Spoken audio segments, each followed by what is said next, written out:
Sahana vavatu, Sahanau bhunaktu, Sahaviryang karavavahai, Tejasvina vadhitamastu, Ma vidvishavahai. Om Shanti, Shanti, Shanti. So we have divided chapter 15 into several parts for the sake of clarity, what each verse has to do, or what each verse is about. Part 1 of our entire chapter 15 has to do, including verse 1 and 2, the nature of samsara. And this description of samsara goes up to the first half of verse 3. Then part 2 was 4 remedies for samsara. And this included verse 3 to 6. We stopped at verse 5 last week, which means we're now going to continue to verse 6. And what are these 4 remedies for the sake of revision? We started out with Vairagyam. Vairagyam, which means putting things in their right place. In other words, having a right relationship with things, having a relationship with the intrinsic value of things and not imagined value of things. In other words, I'm relating to you on the basis of seeing your true light and not relating to you on the basis of what I would have you be for me. I'm relating to an object on the basis of its intrinsic value, like it's malleable, it's rare, it is yellow, speaking of gold, and not relating to gold for the sake of putting it onto my wrist and thus I can impress others because it represents fame or some kind of status. So Vairagyam is having a right connection or right relationship to things, and therefore that establishes one's clarity and maturity in respect to other things. And this Vairagyam, for that reason, is called dispassion or detachment, which has nothing to do with distancing oneself away, but rather being exactly where you are as you've always been in that same place. But now, perceiving that very object, my perception has changed from imagined into intrinsic value. And therefore, Vairagyam number 1 is the most important. And the question is, how does Vairagyam commence dispassion? You do not choose Vairagyam, but rather Vairagyam dispassion is developed through Viveka. What is Viveka? It is discrimination, discriminating one thing against the other. What can this really do for me? What is the nature of this thing? Therefore, Viveka, how does it get developed? It develops through the course of time, which is why we say that the maturity for one's spiritual development is required, because unless one has sincere and devotional service in their heart, they're not going to inquire into the true nature of things, but they will want those things to be for their own sake. Therefore, number 1, Viveka, discriminating the nature of this thing. What is this thing? Whatever this thing is in front of you. The question is, how do you develop Viveka? Viveka comes through education. Now, what kind of education do you need to get? You need to get education on philosophy, on metaphysics, on a little bit about life in general. So you don't have to now go into philosophy class and metaphysics class and all that, into science class, but just a lesson on life in general establishes this act of Viveka, of discriminating the nature of things. And this naturally leads into what? Vairagyam. So Vairagyam is a byproduct of a discerning self-inquirist mind called a Viveka Manaha. In other words, a mind of discernment. What is the order? Education, Viveka, Vairagyam. And what does Vairagyam produce? A proper relationship to things. Therefore, anxiety falls away. So if one's asking, how do you establish a state of mind whereby you are content? Most of the time, we're not going to say all the time because that is highly unrealistic, but most of the time, I just said, education leads into Viveka. Viveka leads into dispassion. Dispassion leads into proper relationship to things. Proper relationship to things leads into a contentful predisposition towards the world. First one was Vairagyam. Then we talked about Sharanagati / Bhaktihi. Bhaktihi is devotion, sincere desire, insatiable desire, or let's say a desire that cannot be satiated for the truth. In other words, the person, whether they have a personal deity or not, or they convert that into a form of discovering the truth through a more scientific method, it doesn't matter. There is love for truth. That is bhakti. And we also discussed this bhakti takes place in different forms. It starts out as God in one form. And we all need God in one form at some point or the other, because the mind is at a certain level. It's only able to relate to one person, to one figure, to one particular deity. And therefore, you let that mind be to itself until, through the course of time, it starts to expand. And therefore, it's able to now worship many more gods that represent that one divine being. So one form, Ekarupa Ishwara, many forms, Vishwarupa Ishwara, and finally we have into Advaita Bhakti. And Advaita Bhakti is not an action, by the way. You cannot say, how do you practice non-dual Bhakti? Because non-dual Bhakti is an understanding, permanent establishment that all that is here is one without a second.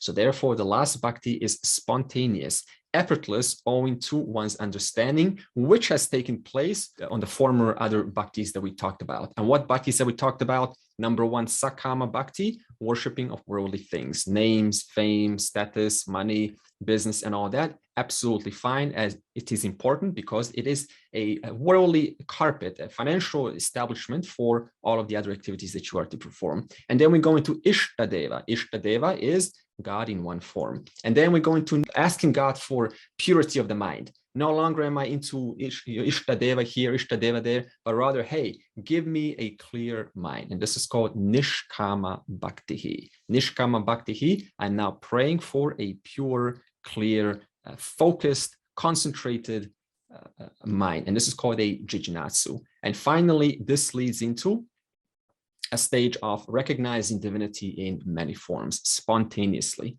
Now, stage 4 is a form whereby I'm able to recognize and the oneness in all things, but I do not quite see how the individual, that means how I am one with everything. In other words, I see everything as one, but I do not see how I am also the one. In other words, I'm excluding myself. And that's when the final stage comes, which is Advaita Bhakti, and then the methodology comes, the guru comes, and finally completes the whole equation and includes this individual too, includes the subject. And then we talked about, so number 1, Vairagyam. Number 2, Bhakti. Number 3 is Sadgunaha. Sadgunaha, it just means truthful qualities, good qualities. And we talked about, qualities like humility. That is the basic quality that is natural to human being, humility. Now the question is, why does a person not practice these values? Even if one inherently knows that values like compassion and empathy and devotion and love are high qualities, the question is, why do most not practice these qualities? Otherwise, we would have no crime in this world. Otherwise, we would all respect each other in this world. Otherwise, there will be no wars in this world. But that is not the case. Why, despite having all of the values to us, and we inherently know what are good values, we still do not practice them? The answer is because it comes down to path of least resistance. If the individual has been doing something for a long time, then it is much easier to continue that way, even if it's impure, than make a leap or a jump and thus make a significant change in one's life. And therefore, the path of least resistance, I will continue doing the impure ways because it's much easier than putting the hours, the years to make a change. And number 2, it's because the person has not ascertained why and how following dharma is actually beneficial for myself. In other words, number 1, I have not taken the time to see, to establish new habits. And number 2, I have not seen how following the right way is actually beneficial for me, and following the incorrect way, the path of immorality, is actually damaging my peace, taking away my sense of contentment. However, the complication comes even further. Suppose the mind does not value peace or contentment. Suppose the mind is tamasic or rajasic, and you say, hey, you need to stop doing this for the sake of peace or contentment. And the mind does not value peace or contentment. Is it going to follow that? No. So this lets you know how much control you really have to change someone. Because we often spend so much time trying to let's suppose, help those people who we think should be helped. Suppose there's someone in a jail, right? And you want to help them. But does that person really value peace and contentment, or they are still stirred up by movement, stirred up by conflict? So you need to give them time. Therefore, sometimes we just cannot do much except to pull back and let that person go through their own journey. So it's not so simple. It's not a matter of, okay, everyone wants peace and contentment and you should look for it. Therefore, we need patience upon others also. And this explains why the world is in the state that it always is. Number one, it is much easier to follow the old ways than to make a leap, a ginormous leap, and thus make a positive change in one's life, path of least resistance. And number two, the person has not seen yet how following Dharma is actually beneficial for that person. In other words, I would rather have instant gratification than delayed gratification. Number one, Vairagyam. Number two, Bhakti. Number three, Sadgunaha, good qualities. Number four, the last one, in other words, they were all leading to number four, Brahma Vichara. Brahma Vichara, ascertaining the vision of oneness. In other words, ascertaining that there is not two beings here. There is not two existences here. There is only one existence that is appearing as many different forms. In other words, pursuing the highest knowledge called Vedanta. What does Vedanta mean? That means the final knowledge of the Vedas, which is the Upanishads. In fact, the Bhagavad Gita is nothing but a collection of different and most highest teachings of the Upanishads. This leads us into this session, Brahma Vichara. We will remember when we began chapter 15, I gave us a brief introduction of the nature of the individual. And we said, you're not the body, you're not the mind. And then we used the logic of awareness is not local, awareness is global. I'm going to give you that again. And then we're going to lead into a further inquiry. So I said that initially to prepare you for this. And how do we start? Step one, let's inquire into the nature of the individual. So you can put on your piece of paper, step one, inquiry into the nature of the individual, because I'm going to give you 4 steps to ascertain the entire vision of oneness. Why are we doing this right now? Because chapter 15, verse 6, 7, 8, 9, 10, 11, 12, 13, 14, 15 is going to talk about, and it's going to say Brahman is in the form of Jiva, Brahman is in the form of the Jagat. And it's going to have so many details, so many technical details. So I thought, let's backtrack and rather give you a big picture, and then we can start adding the details of those verses later on. That way, there will be no confusion. So what are we doing right now? We're going to receive the big picture of the universe, of how do we fit, where do we fit, what's the vision of oneness, how does this all make sense? And then next sessions and so on, we can start adding details onto our knowledge. So step one, inquiry into the nature of the individual. And we said, I am not the body. What does this mean? It just means the body is an object. The world is an object. For example, you look at a chair and you look at your body. It just means you don't become the chair. You don't become the body. If you became the body, then if you cut a little piece of the body, then you would be, your whole entire being would be cut, or, you would just not, you would constantly be locked to one single particular form. You will not be free of that. In other words, the world and the body are both objects known to you, the subject. That's all we mean when we say, I am not the body. It means you don't become the object. You don't become the finger. You don't become the nails. You don't become your hair. You don't become your teeth.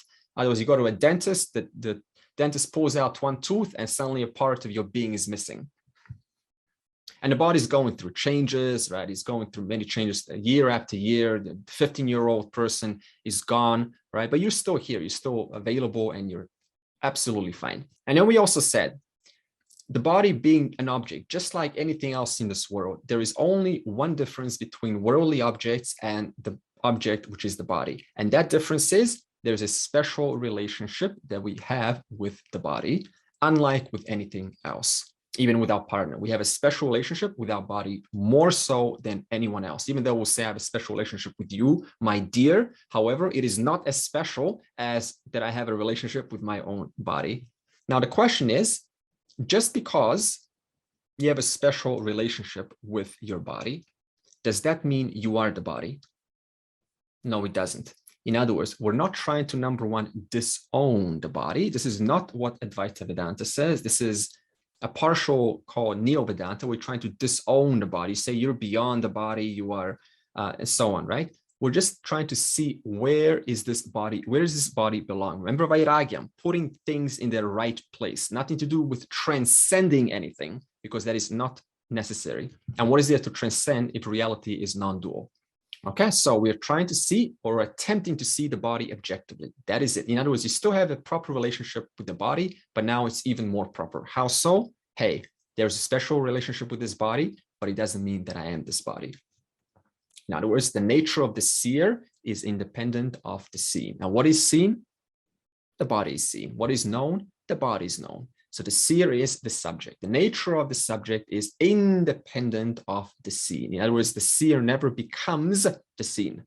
And then we stated, I am not the mind. So we have ascertained I'm not the body. And then we said, I am not the mind. Now, what is the mind? Mind is nothing but a cockpit that receives data of the world, right? So all of the world that is perceived through the five senses, it comes inside this little cockpit. And this data, like sounds, like smells, like tastes, sounds, colors, and forms, all of that gets ascertained in this little cockpit called the mind. And then the mind reproduces that reality, and then it constructs a world, a 3D world inside the mind, right? So in other words, the mind is nothing but a bunch of five senses coming together all in one little central place. I also have a special relationship with that mind. A very special relationship, just like with the body. That's the only difference, as I said before. I may not have a special relationship with your thoughts, but I have a special relationship with my thoughts because I have a special relationship with my mind. And what is the mind? It is nothing but a conglomeration of thoughts and emotions. Therefore, I have a special relationship with my thought, with my feeling. And that's why I want to share my feelings with you. I want to share my thoughts with you because it is mine. It is not yours. If you want to share yours, I don't want to listen because mine is more important than yours. So it's simple as that. In other words, there's a special relationship there. Now, if we look further, we will see that these thoughts, right, these emotions, these feelings that are arising in the mind and going in and going out and having all sorts of hurricanes, sometimes category 5 hurricanes can be really messy. Sometimes it's really just a nice breeze of thoughts, right? So it's a different random scene of stuff that goes on in this little cockpit. However, they keep on going and they keep on coming and keep on staying. However, there's a presence, and we can all identify this. We can all relate to this. There's a presence because of which the comings are known, because of which the comings are known to be staying there, and because of which the comings are known to disappear. So there has to be some other presence that is other than the comings of the emotions, the comings of the thoughts, the comings of memories, the comings of a sudden surprise or sudden fear or sudden epiphany or sudden realization or sudden state of mind. State of mind is also but a product of the mind. Therefore, if someone asks me, how do you always have a state of mind? Then you have to relate to the mind because that state of mind belongs to the mind. It does not belong to that presence in whom or because of which the mind states get to be identified for what they are, because of which the mind states are known to be so.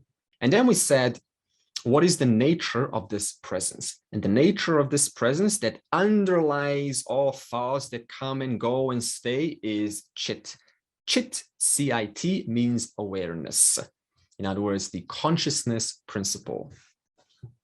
And then we said, is this Chit local or is it global? Is it pertinent just to one mind? Is it special just to you? Is it special just to me? Or is it one and the same awareness in an insect, in a cow, in an antelope, in an elephant, in a human being, in everything? And then we said it is one universal awareness that is same in and through all living creatures. And then we use the logic. How is this so? How do you demonstrate that your awareness, that, can I call you Vishabir? So how do I demonstrate that Vishabir's awareness is exactly the same as, suppose, Krishna's awareness, the avatar, like the Lord of the universe's awareness?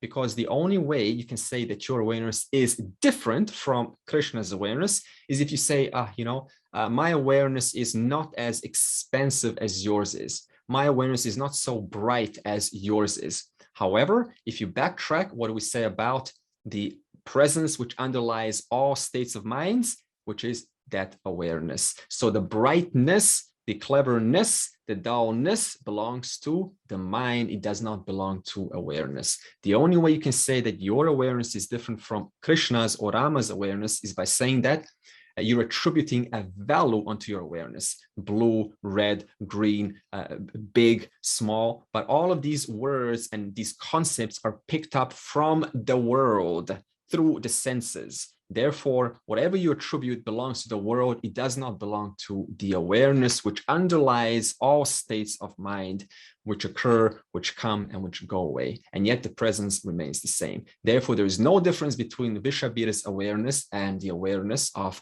the avatar of the universe.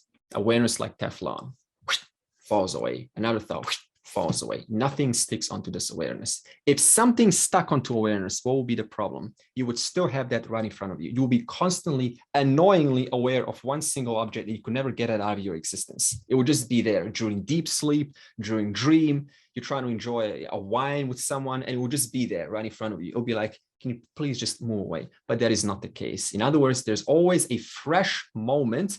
Whatever you are looking at, perceiving, that's exactly what shows up. There's no overlay of some other object in front of whatever you're seeing. In other words, awareness is like Teflon. Nothing sticks onto it.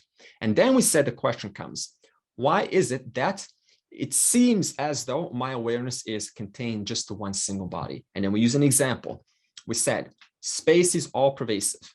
Now, if you put walls, then that room suddenly becomes as though different from the outside. But in actuality, there is no outside and inside. There is no outside the body or inside the body. Only in reference to the walls, it seems as if there is an inside and there is an outside. For example, suppose that we're sitting in a circle, and then the shaman says, this is a sacred space, everyone. This is a very sacred space. This is an incense stick. And we all kind of buy into that. Yeah, this is a very sacred space, because we're all enshrined in this little space. Now, outside the walls is just commercial activity, right? Shops and cars and everything. But the inside is a very sacred space. Now, imagine those walls can go like this, right? They just fall onto their sides. In 1 second, what happens? That adjective called sacred falls away. But what stays? Space. In other words, only in reference to the walls, it gave me an impression that this is a sacred space. The moment those walls collapse, the adjective which I've been assigning onto myself, like my awareness is big, small, etc., falls away instantly. But what remains? That same space that was there all along. So we have done step 1, inquiry into the nature of the being, of the subject, I, of the subject called I, aham. Let's go into step 2, which is inquiry into the cause of the universe. We have talked about the individual. However, we still have not figured out, the question will come, okay, but where do all of these objects come from? Where do the walls come from? Where does the material called body? Where does the material walls of the mind? Where does all that come from? When I say material, I'm talking about either gross material like a physical matter or subtle material like the mind. Where does all this come from? We still have to answer this question. So step 2 or stage 2 is inquiry into the cause of the universe. When I say universe, I'm saying time, space, and objects. In Sanskrit, it means jagat. Okay, so if I ask you what does define universe, instantly out of your mind comes time, space, objects, or jagat. If we look at any product in this world, any effect just means the final product, you will see that this effect has 2 causes if you investigate into anything in this world. There is the maker and there is the material, right? Now, suppose we take a pot like that. Now, this pot I got in Rishikesh for For a foreigner, it's 100 rupees. For a local, it's 10 rupees. So I was ripped off 10 times. It's okay. This pot was made by a maker in Rishikesh. Are we ever going to meet this maker? No, I do not even know who the maker is. But I do know one thing about the maker. And you also know one thing about the maker. What is that? That the maker has knowledge how to create this pot. They know where to find the clay. They also know how fast should the clay spin. They also know how much pressure to apply in order to create this concave structure. Number one, they certainly have knowledge of the pot. And number two, what else do they know? Or what else do they have? They have power to make the pot. In other words, they had power to wake out of bed. They had power to be motivated and thus say, let me make use of my knowledge and thus let me create a pot. So the maker has knowledge and power, and thus that coming together, he creates a pot using, number two, the material. We just said any product in this world, any effect, this is an effect called a pot. It means what I see now, what I experience right now. Any object has two causes. Number one, maker, and number two, material. The maker has to have two principles. Number one, knowledge, and number two, power to make use of their knowledge. I don't see the maker, but I see the material. And we also know that the maker can be away from the final product, but the material cannot be away from the final product. So let's apply this to the whole universe. This was just a preliminary understanding. If you observe the universe, what do we find? Two principles of the universe. Number one, anything in the universe that is created, there is a connection to something else, right? The sun is connected to the leaf. The leaf has the capacity to produce chlorophyll, to absorb the sun rays, to feed the samsara tree. Okay, so the connection between the sun, between the leaf, between the carbon dioxide, between the oxygen, and between the species which breathe oxygen and output carbon dioxide, which thus the plant then takes in for itself, there's a connection amongst all of them, which means that the maker of the entire universe has to have knowledge of the sun, has to have knowledge of the leaf, has to have knowledge of the tree, has to have knowledge of the chlorophyll, has to have knowledge of the veins inside that leaf, has to have knowledge how that leaf is to take the energy of the sun, has to have knowledge of the carbon dioxide, knowledge of the oxygen, knowledge of the lungs, knowledge of converting the oxygen to carbon dioxide, knowledge of how to take the carbon dioxide and thus clean it up, and knowledge of the rain, knowledge of the clouds, because that too is part of the feeding the tree that sustains life, that sustains the species, knowledge of all the species that depend upon each other, knowledge of everything. So we can observe, if you look at the universe, number one, for recap, there is an interconnection between every single component in this universe. Everything has an interdependent relationship, which implies that the creator of the entire universe has to have knowledge about everything. Otherwise, he would not know where does this fit. But we do not find that in this universe. Everything has a place. Everything depends on something else, which implies that the creator or the maker must know about everything else. And we also see, if we look into any structure of this universe, that the maker, that the form is highly complex, right? Suppose this is a carbon or hydrogen. It's highly complex. Suppose you take lignin. Lignin accounts for 45% of wood. What is wood made out of? 25% cellulose and 45% lignin. Now, if you break down lignin, if you take out one single atom, then lignin is no more lignin. It is something else. Therefore, the entire tree falls apart. So if you take out any number, the whole structure falls apart. This implies what? Intelligence. Complexity. So at every level, we can see, number one, interdependence, and two, complexity. Therefore, the maker of the entire universe knows about everything. And what's the scriptural logic for this? It says, Ghatasya karta ghatadnyaha parantu sarvasya karta sarvanyaha. In other words, the maker of the pot has knowledge of the pot. However, the maker of sarvasya, of everything, has knowledge of everything. Simple logic. Now the question comes is, what is the material used to create the universe? And when I say universe, time, space, and objects. So do not exclude time, space. That is also material. It's very subtle material, but it is still material. What is the material used to create the universe? Now let's first establish a logical flaw. Suppose you say that the material is different from all knowledge, all power. So we've now established that the maker has to have all knowledge, all power of the entire universe, because there's so many things in the universe. Therefore, I have to have knowledge of everything. I have power of everything, and therefore the maker becomes all knowledge, all power.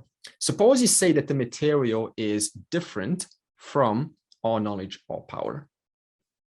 That's a contradiction. Can you hear the contradiction in that statement?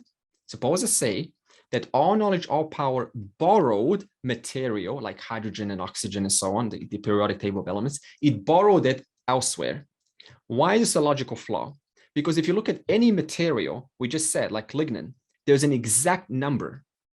That implies intelligence. In other words, you cannot have material unless there was intelligence involved. And yet the person is now saying that all knowledge, all power borrowed material from somewhere else, just to create the concept of time, which is also material, to create the concept of space, which is also material, to create the concept of hydrogen, oxygen, iron, carbon, steel. All of that requires an intelligence. Therefore, what's the only logical conclusion you can form out of this? That the material is not different from all knowledge, all power. In other words, when it comes to the total creator, the maker and the material are one. And therefore, they are both called, in one word, Ishvara. Ishvara means, in English, God, but more strictly in Vedanta, it means the cause of the universe, the cause of everything. Therefore, when we say Ishvara, what are we saying? We're saying that both Ishvara is the maker, but also the material. Why can Ishvara not borrow material? Because to say it borrowed material implies that material already existed. Time, space, and objects already existed, thus they were created and sustained by some other all knowledge, all power, which is a logical flaw. Therefore, the only conclusion you can make is they are one and the same. Is this making sense so far? Okay, good. Now, if we look at this logic further, it means that the maker called and the material called Ishvara is all pervasive. It pervades time, it pervades space, and it pervades all objects. It pervades the very space through which this hand is now spinning like this. It pervades the very time of the seconds that are now going on. It pervades the very heart, the very mind, the very hair, the very body that is now listening to this, and the body that is now speaking, because he is the cause of the universe in the form of material and in the form of intelligence. Now the question comes now is, if Ishvara is all pervading, then how come I don't see Ishvara? Well, we just established now, what we do see is the material cause, do we not? I see the material, but I don't see the maker.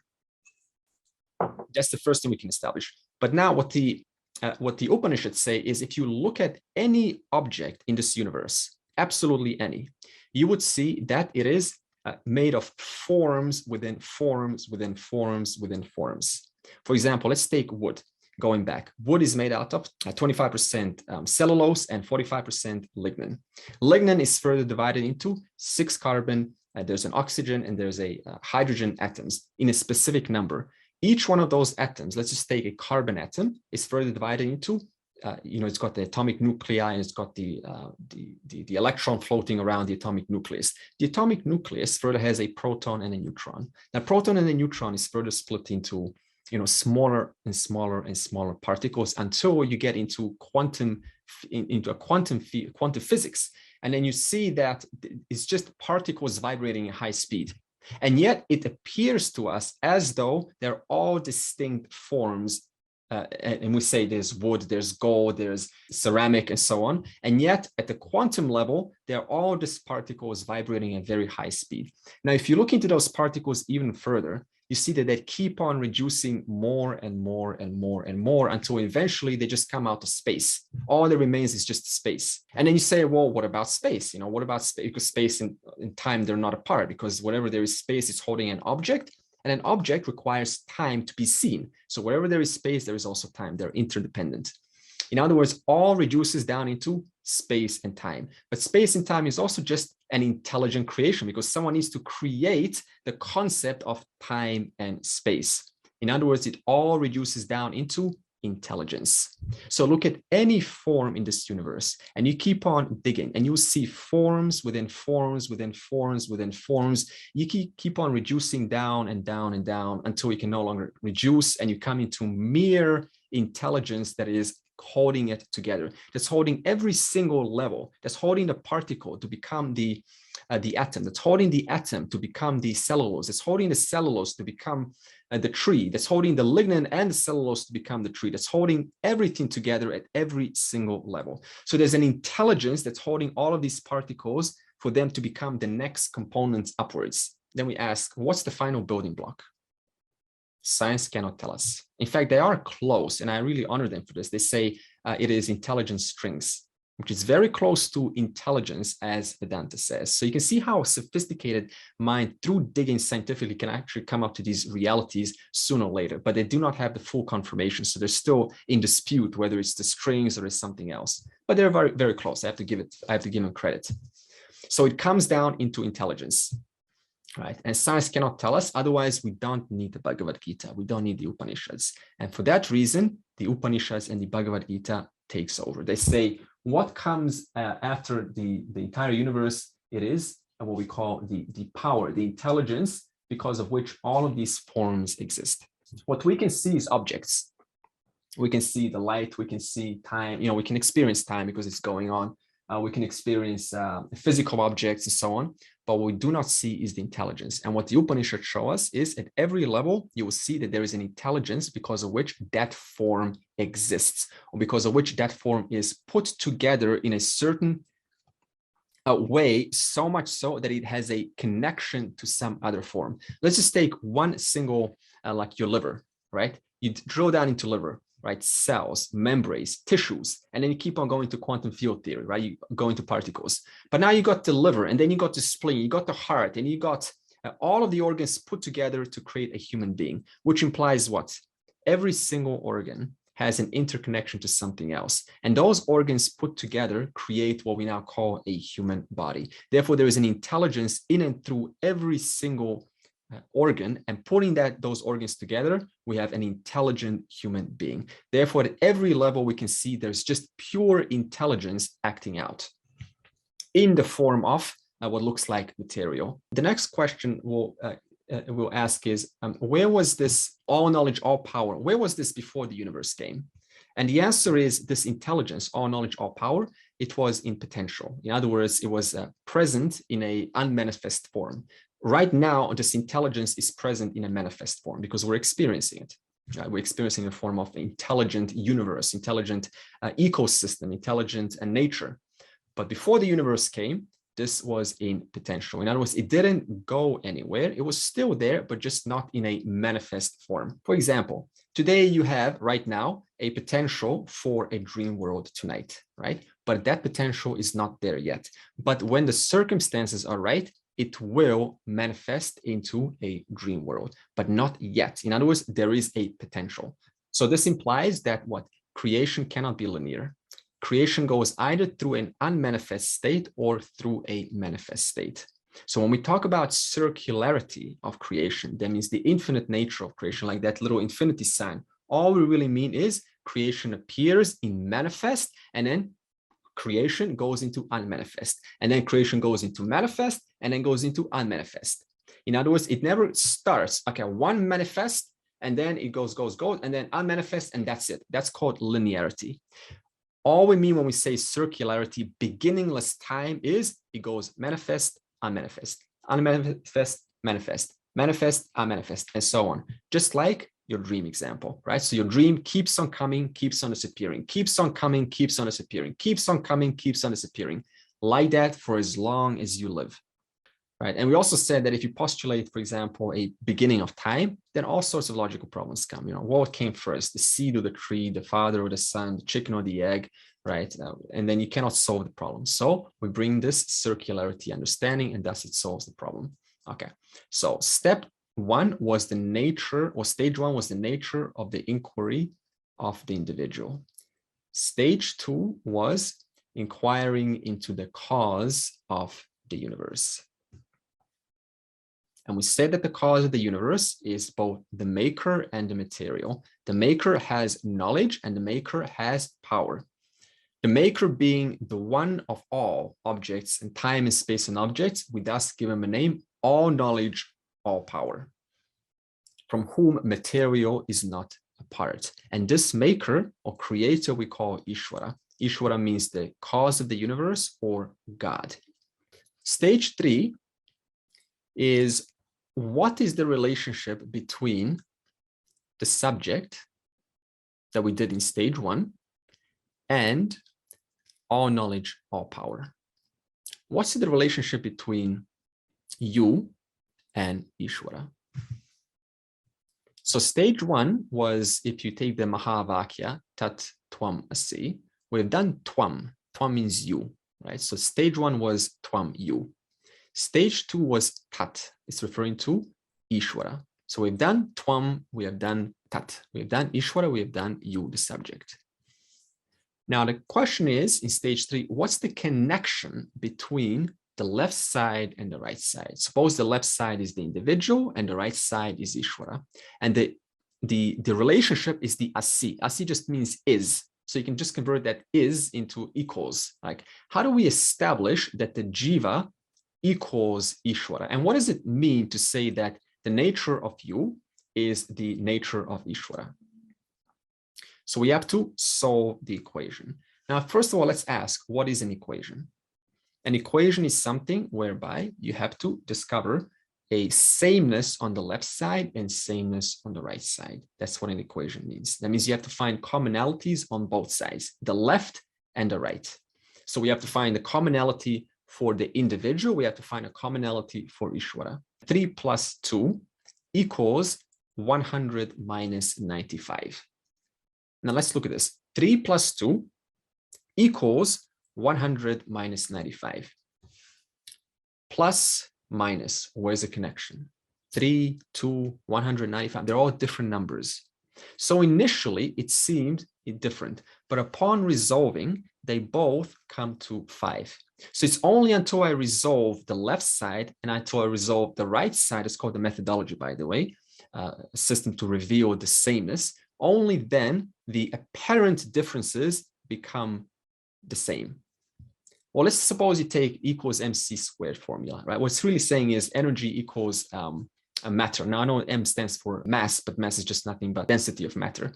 So energy equals matter, suppose. Now you cannot quite say that energy is exactly matter, because if it was, I would say walk through a wall. But you're not going to do that, right? Because, hey, it's just energy, right? Energy like heat energy or something. You should be able to walk through it, but you can't. So we cannot say that energy is exactly matter, but at the same time, energy is not different from matter. So there is a certain distinction between the two, but the nature of both is the same. And that's what we want to establish in the final Asi part. Now, suppose you solve the equation at the wrong point. What's going to happen? You're going to find similarities in dissimilarities and dissimilarities in similarities. And what's the most common unfortunate similarity finding in a dissimilarity? I go, okay. So Ishwara, I am Ishwara, right? I am God. And a lot of people who do not understand the fullness of Advaita Vedanta, this is what they will accuse. They will say Advaitans think they are the Lord. Advaita Vedanta will never say, I am God. So you have to understand, where is that point of no difference, but also where is the point of difference? You have to know both of them. So if we go one little mistake, the person establishes themselves in a little private world. They put themselves above the scriptures, above the guru, above everyone, above you, above me. That person cannot be helped in this lifetime. So we just let them alone and you say, may you wisen up, and next life you can have another try. So we have to find a proper point of resolution. Otherwise, we start living inside a non-dual world, a personally established non-dual world. And if that happens, no one can save you, because it is so convincing and so tempting to stay in that world and stay in that little bubble of enlightenment. But that bubble of enlightenment is not it's not the truth. It is a personal truth. So that's how important it is to solve the equation at the right point. So let's solve it at the left side. The left side is the individual, right? The I am, the subject.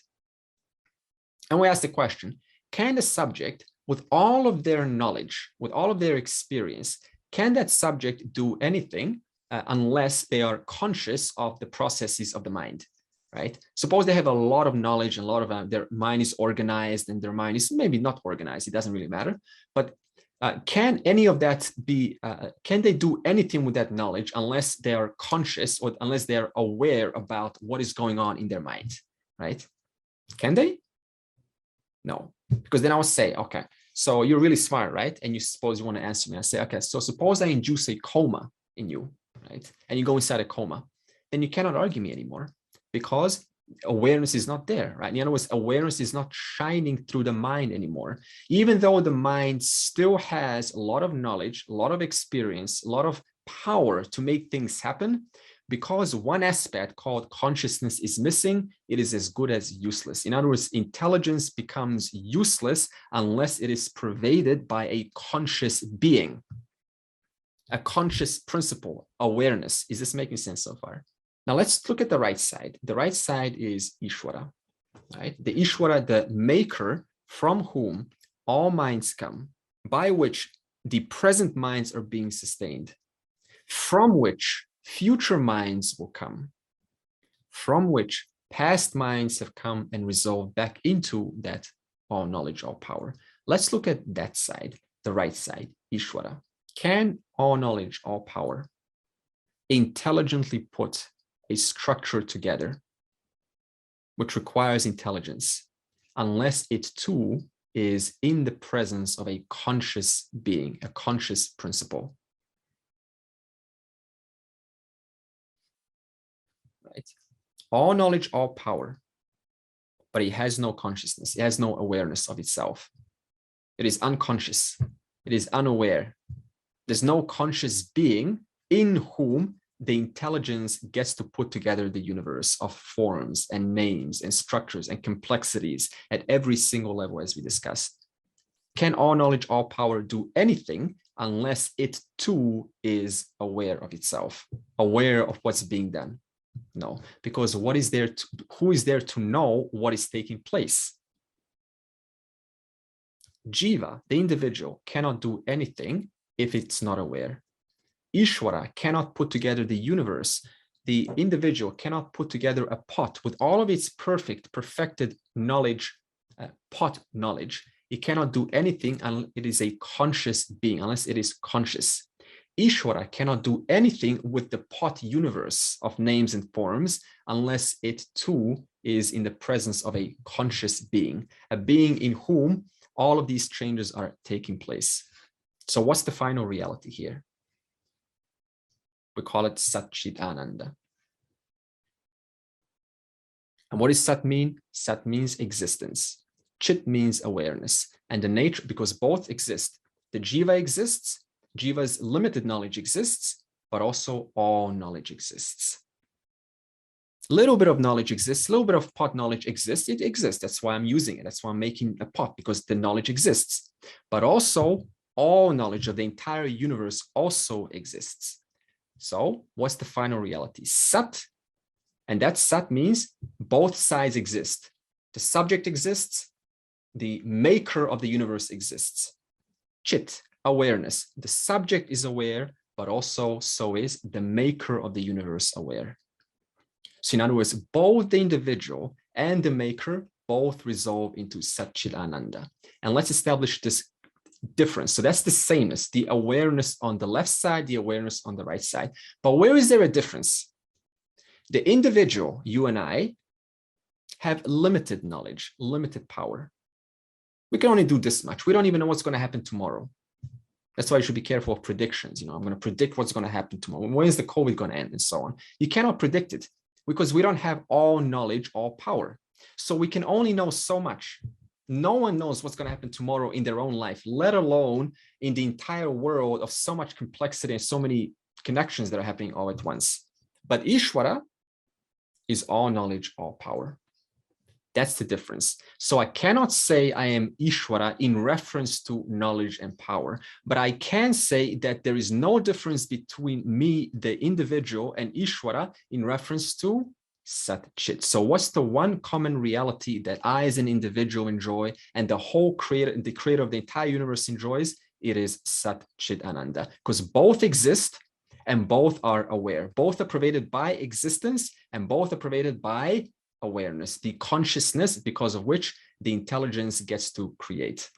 Okay, so this is our common identity. This is a common identity between you as apparently small individual and God. And what is that common thread? What is that common identity? Both of us are aware, both of us exist. In other words, both of us are not different from Sat-Chit. Where is there a difference? I have limited knowledge. Ishwara has unlimited knowledge. I have limited power. Ishwara has unlimited power. That we have to respect.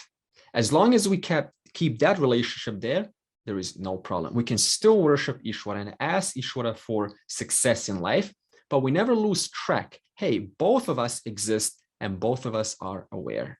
So there's only one being called Sat-Chit-Ananda, onto whom both realities, the apparent individual and apparent, the macrocosmic, are projected upon.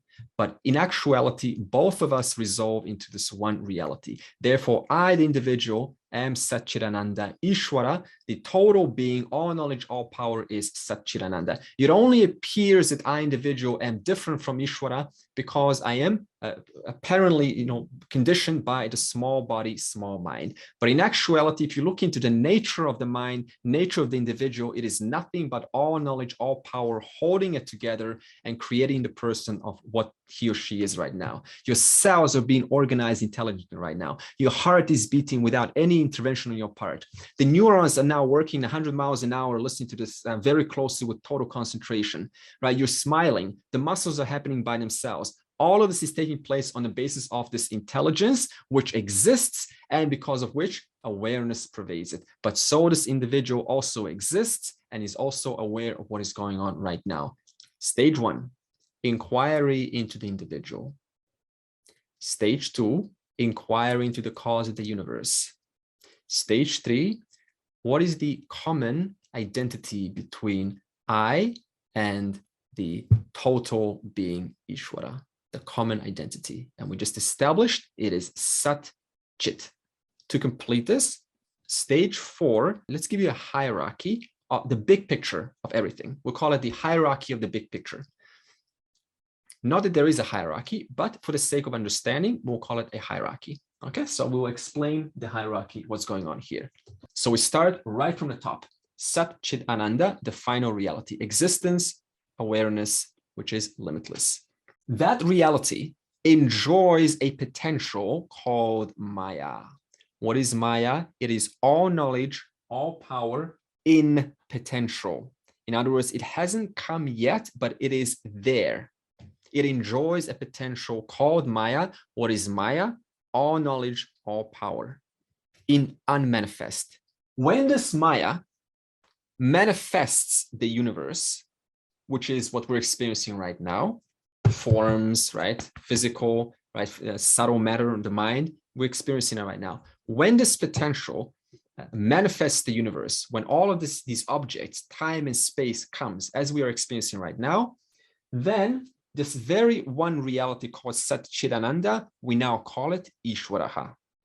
We call it in English, God, or the cause of the universe. So again, the final reality is called Sat-Chit-Ananda. Existence, awareness, which is limitless in nature. That final reality enjoys a potential called Maya, which means all knowledge, all power in potential. It hasn't come yet. Right? It is yet to come in the future. When it does come in the future, when the universe manifests, when the time, space, and objects manifest, and the jivas come, right? The jivas come, the one that's listening to this, the subject, and the objects, all elements, the periodic table of elements, everything comes. Then from the reference point of created universe, we call that final reality Ishvara. And within Ishvara, there is one individual called you and I, who are now listening to this, who's one speaking, one's listening. Sometimes one's listening, one's speaking. And this one individual out of many individuals is called you and I. There it is, right here, the subject, observing the objects. So we're talking about something that's going on right now. From this one reality, there's a potential. The potential manifests into the universe, and this universe creates an apparent duality between the object and the subject. Both the subject and the object resolve into this potential. The truth of this potential is none other than Sat-Chit-Ananda. Jiva comes, objects come, and the Jiva perceives those objects. But the truth of the Jiva is all knowledge, all power. The truth of objects is all knowledge, all power. The truth of all knowledge, all power is Sat-Chit-Ananda. In other words, whichever way we look at it, whether you look at your physical body, whether you look at the Jiva, something over there or something here, it is one and the same. In other words, when we say the subject-object split, that is the initial discrimination between Satya Mithya, there is actually no difference whatsoever, because Satya is none other than the final truth, but also Mithya, that means the apparent reality, is none other than the final truth. Therefore, there is no such thing as subject-object. It is only one reality expressing as an apparent individual, as an apparent object. We only create the split initially to help the individual discern what is this duality. Can you explain this duality? And so we create the terms. And then once you understand these terms, they're only all resolving into the one reality. You go, so the subject object was only a preliminary understanding. I no longer need to discern myself from the other object, because the truth of that object is none other than Sat-Chit. The truth of the subject is none other than Sat-Chit. There is no difference whatsoever. The only difference between the object and the subject is the subject enjoys a subtle matter, which is called the subtle body, the Sukshma Sharira, onto which the chit, the awareness, can shine upon. And that is why the jiva, the individual, you and I, are aware, and the rock, you take a rock, it is not aware. But both enjoy sat. The rock exists, but the jiva, you and I, also exist. The rock does not have consciousness. Why not? Because it doesn't have a subtle body. A subtle body is required for consciousness to express through, for consciousness to shine, like the light. You need, a proper mirror for the light to reflect upon. We, the jiva, enjoys a mirror called the subtle body. The rock does not have a mirror. So the only difference between an object and a subject is the subject enjoys chit, an object does not enjoy chit. Otherwise, both are existent. And both existence and awareness, whichever way you look at it, are none other than Sat-Chit. Everything that we talk about is projected onto this one reality, owing to this power of Maya when it comes into manifest mode. Just like, for example, right now, you are, suppose your name is Brahman. Right now, your name is Brahman.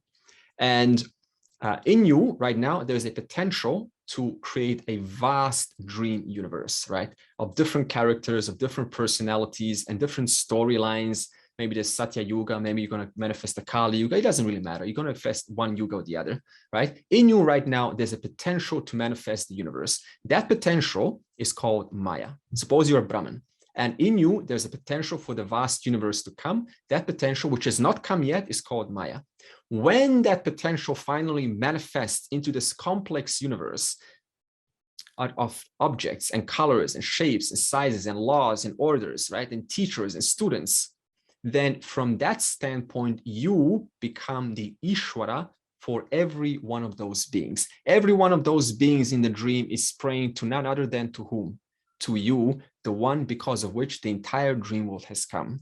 Not only that, but also you find yourself as one single individual in that dream, don't you? And you go, wow, I'm now praying to Ishwara over there at some point. Please give me the knowledge. But the whole thing is you in different standpoints. So there's no four entities. There's no Brahman, there's no Maya, Ishvara, and Jiva. There are one reality looked at from different standpoints.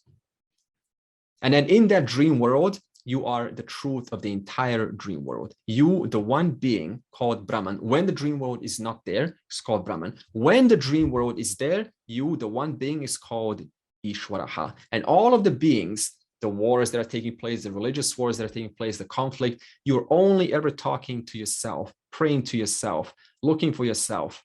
There is none other than yourself, the one being appearing as many objects owing to your power called Maya, which has come into manifest mode.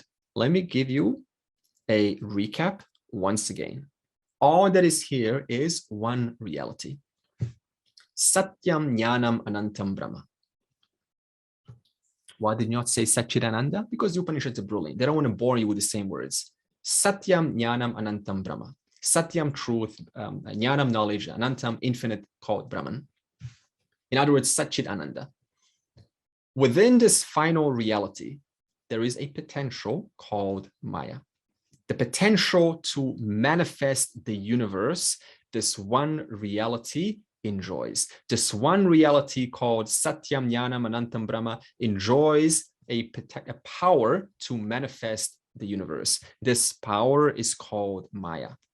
When this power, owing to different circumstances, finally manifests the universe as we're experiencing right now in different forms and names and sizes and shapes and colors and so on, then this one reality called Satyam Jnanam Anantam Brahma takes on another name called Ishwara. It is still the one reality. So it's not like when you say Ishwara, you're referring to some other being. It's one reality. And Advaita is very strict. Keep your terminologies accurate. So don't just throw around with Satyam Jnanam Anantam Brahma, Sat-Chit-Ananda, Ishwara, Maya. There is a certain structure to every single level for the sake of understanding. If I start throwing these words, then the entire understanding, the structure of oneness falls apart. That is what a methodology means. Accuracy, precision. Within this universe, which is now manifest, there is one Jiva. There is one Jiva, you and I, which is now being experienced as of this moment. And what does the Jiva believe? I am a body-mind. But what the Upanishads say? The Upanishads say, if the Jiva looks at him or herself, like their cells or their the fact that all of their past actions come back to none other than them and not to someone else. If the Jiva looks at any part of themselves, they will see that it is spontaneously done of itself. There is an intelligence that is holding the Jiva together. All of your cells right now are being held together.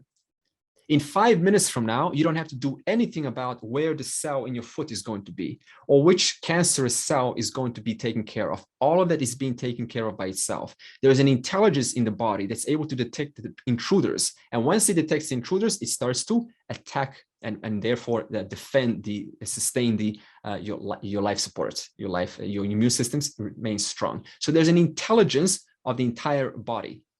And that intelligence is so much so that it's able to detect an intruder. Look at any part, and that intelligence is organizing your body, but that same intelligence is organizing everyone else's body.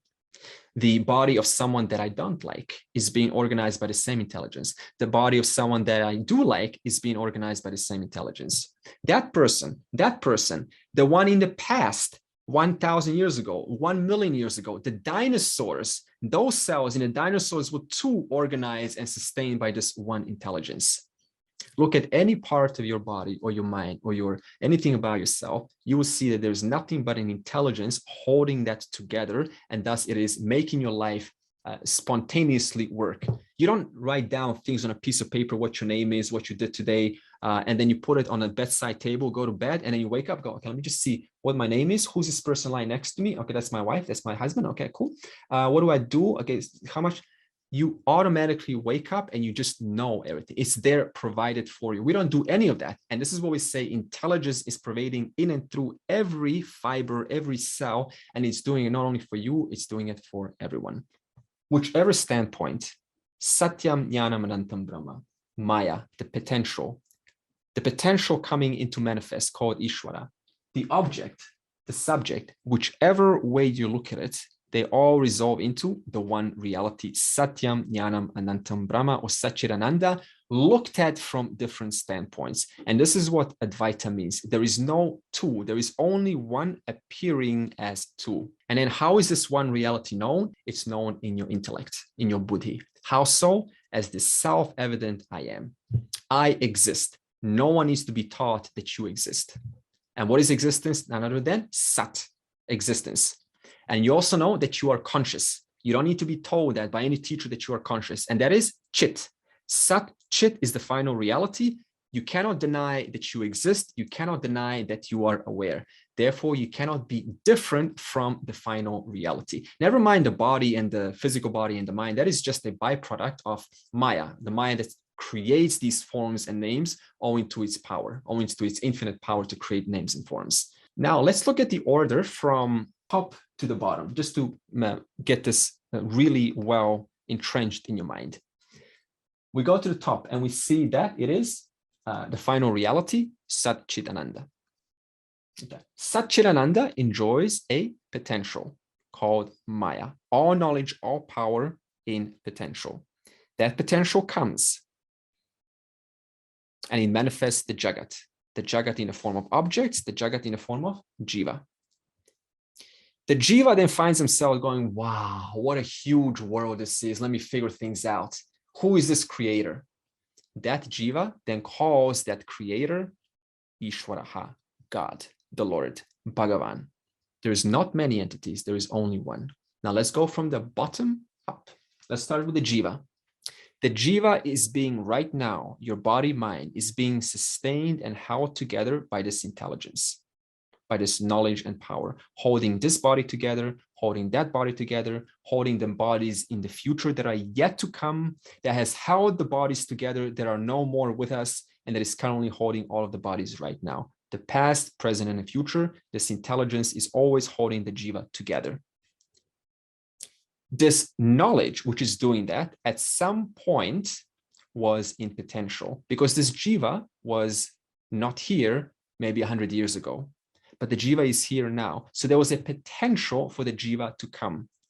So this potential we call Maya. That means all knowledge, all power is in potential now called Maya. And Maya, it resolves into the power, into the final reality, which is called Sat-Chit. So whether you go from the bottom, up, bottom, it always resolves into the one reality called Sat-Chit. And finally, let's see how all four realities are present right now, because we cannot just say, see, this is, once upon a time there was Maya, and then Ishwara came, and then the Jiva. Let's see how all four realities are true right now, because if we don't do this, it's a mere belief. So we have to show you how it is. Maya is right here, Ishwara is right here, Sat is right here, Chit is right here, Jiva is right here. Where Jiva is, it's being sustained by knowledge and power. This knowledge and power is called Ishvara.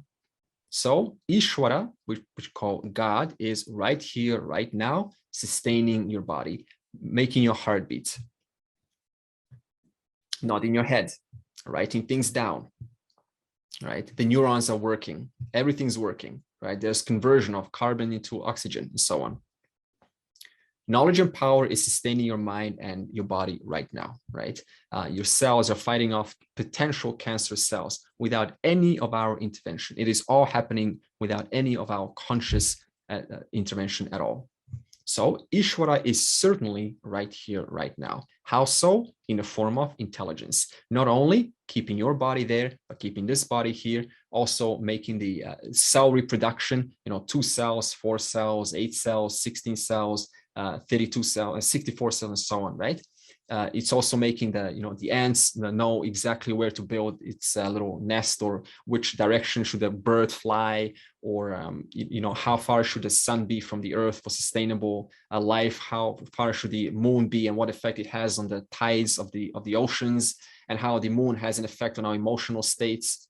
Okay, and what foods work for the body, what foods don't work for the body.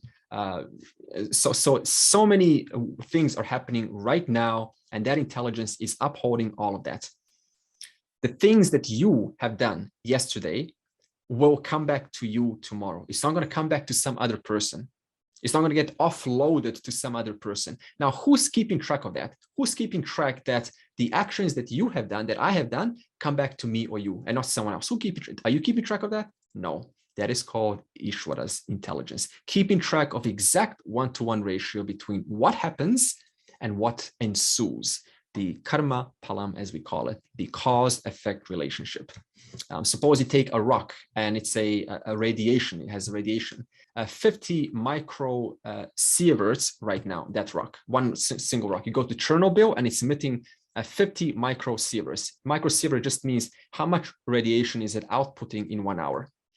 Suppose you come back tomorrow and now you measure the rock's radiation. Now it has 25 microsieverts. Now, what kept track of that? That's what we call Ishvara's intelligence. Did that 25 reduction go elsewhere? No, that 25 went to that one rock. It didn't go somewhere else. And that not only applies to the rock, that applies to every component, every material in this entire universe. So every material, according to its radiation, according to its structure and what's happening with it, it is kept track of perfectly, one-to-one ratio. So all knowledge, all power is right here, right now. Now, this all knowledge, all power that is right here, right now, carries a potential called Maya for tomorrow's body to come. Where is tomorrow's body? Where is tomorrow's state of the body? Is it here? No. It is going to be there tomorrow. So there is a potential for this body to age one more day. And where is that potential? That potential is tomorrow. So Maya is right here, right now, in the form of those things that are yet to come in the future. Whatever is being experienced right now, this moment, is called Ishwara. One moment from now that is not yet come is called Maya. The moment it comes, what happens? That potential, the body that is yet to be, has now come, fructified, and therefore Maya has converted into Ishvara. So there's a constant conversion between this potential and manifest. Potential, manifest. It's not like Maya once upon a time was, and then suddenly Ishvara came. We're talking about this right here, right now. 5 minutes from now, when this class ends, whether you get hungry or not, and what the state of your body will be, whether you feel tired or not, and whether you will drink water or not, all of that is in potential. That is called Maya. When that comes, that's called Ishvara. So Maya, Ishvara are always working together, depending on which standpoint you look at it from. And right now, there is existence, because we cannot deny the existence of objects. You cannot deny the existence of yourself. And there is also awareness, because we are all clearly conscious and aware right now of this class taking place. So the Jiva is present. Knowledge power is present, called Ishvara. Maya is present right now. Sat is present right now. Chit is present right now. All four realities, however many there are, whichever way you want to look at it from, are present right here, right now. So this vision, this understanding cannot be contradicted for this very reason, because we're not talking about a belief, something that you cannot prove. We're simply pointing out what's being experienced this very moment. And if you bring it out using the methodology, the pramanam of the Upanishads, you go, so I'm never away from the final reality. I'm never away from Maya, nor Ishwara, Maya, Sat-Chit-Ananda, whichever way you look at it, it is one reality called Sat-Chit, looked at from different standpoints. Then what is Moksha? Moksha is understanding these realities, what I just explained to you now. And even when Moksha takes place, which is what you've just received this knowledge now, having understood it clearly, hopefully, that's called Moksha. Has anything really changed? No. Sat-Chit is still Sat-Chit. Maya is still Maya. Ishwara is still Ishwara. Jiva is still Jiva. Nothing has changed whatsoever. The only difference is clarity has ensued of the total reality. That is it. That's what moksha means. It is not some special state transcending some. Where is there to transcend? Where is there to go beyond? These are all delusional ideas in the spiritual world. It is just a clarity about what is going on right now. Down-to-earth understanding is what's called moksha. Having received that down-to-earth understanding, the person simply has no more need to come back to another physical body, because as long as I do not understand where is my connection to the whole, then I have no choice but to be reborn in another physical body. The moment I understand and receive this knowledge and see how it makes sense, that is called moksha. Therefore, we cannot now put this into some kind of an ecstatic state. Aesthetic states belong to the mind. Understanding is understanding, down to earth. That's all it is. So there's no question of the world disappearing or the person floating above somewhere, person, establish themselves in some kind of a different reality. The person is right here, the same place, the bank account is the same, your feelings are the same, your relationships are the same, the foods you love are the same, everything is the same. You still got the troubles with your boss is the same, right? With your wife and husband, that's the same. You still probably want to pursue the same dreams in life because the jiva has the need to perform its swadharma. That is the same. Everything's the same, but there's an understanding about the one reality called Sat-Chit-Ananda that is looked at from different standpoints. And to hold this reality, you need, for that reason, a clear mind. And this is why we spoke about those the four total sadhanas, starting with Vairagyam, Dispassion, with devotion and the good sadguna, the good healthy virtues, for the sake of being mature enough to accept this vision, to understand how it makes sense. And thus we can then end the conversation and say, that is what we say when we say moksha. It's down to earth understanding of what's going on right now. And this concludes our vision of Advaita Vedanta. Advaita Vedanta just means the understanding that all that is here is one without a second. It is not a statement, an intellectual statement, all that is here is one, like an affirmation. It is an understanding that I've now just provided to you right now. So before we close, let's give you a test. Let's see how much you listened. You can unmute yourself. What is a definition of Satyam Jnanam Anantam Brahma? The existence, consciousness. Yeah. Okay, Nagesh said first, existence, consciousnness, whose nature is limitless. That means what does limitless mean, by the way? No attributes. Yeah. No attributes, it is not two. The moment you divide something, it is missing its other half. So limitless means it is not divisible. It is one of itself. It is not two. That's why Advaita means not two. Non-duality means Advaita. They're one in the same words. Next question. What is a definition of Maya? All knowledge or power. ... In potential. In potential. And what does in potential mean? Unmanifest. Unmanifest. What else does it mean? How else would you paraphrase that? It's not come. It hasn't come yet. It's not here and now, present. In other words, those things that are yet to happen, that's called unmanifest. That's called potential. It doesn't mean that it doesn't exist. It just means it's not here because the circumstances are not right. Just like your dream right now is not happening, even though that power to dream is in you right now, right here. But the circumstances are not right. What is the definition of Ishwara? What, God or creation? Manifest part of Maya. Good. Manifest part of Maya. Go on. More accuracy. Brahman and plus Maya. Brahman plus Maya. Okay. More accuracy in reference to what I started out this conversation with maker and the material. Sorry, potentiality becoming actuality. Good. Potentiality becoming actuality. Yeah, the potential becoming actual. More specific in reference to. So it's knowledge and power manifests itself. That all knowledge and power manifests itself. That's Ishvara. Maya manifesting as universe. Maya manifesting as the universe. Brilliant. Okay. And okay. And what constitutes when we say Ishwara, when we say God, what constitutes that specifically? It's the efficient cause and material cause of the universe. The efficient cause and the material cause. And what is the efficient cause specifically? The intelligence, the knowledge. All knowledge, all power. Okay. What is the definition of the Jiva? What is the definition? Maybe we haven't covered Jiva. I mean, we're going to cover Jiva, verse 7 to 12. Brahman is in the form of Jiva. Okay, it's understandable. Failure there. Okay. Everything except limitedness. Ah, good. In fact, I did say it. I said the difference between Ishwara and Jiva is limited knowledge, limited power. You could have said that much. Okay. So Jiva is the one who doesn't know that there is only one reality manifesting as many. The Jiva also doesn't know that when the Jiva observes someone's power, that power belongs to all knowledge. That knowledge belongs to all knowledge. So if I look at a doctor right now and I admire his or her knowledge, that knowledge belongs to what?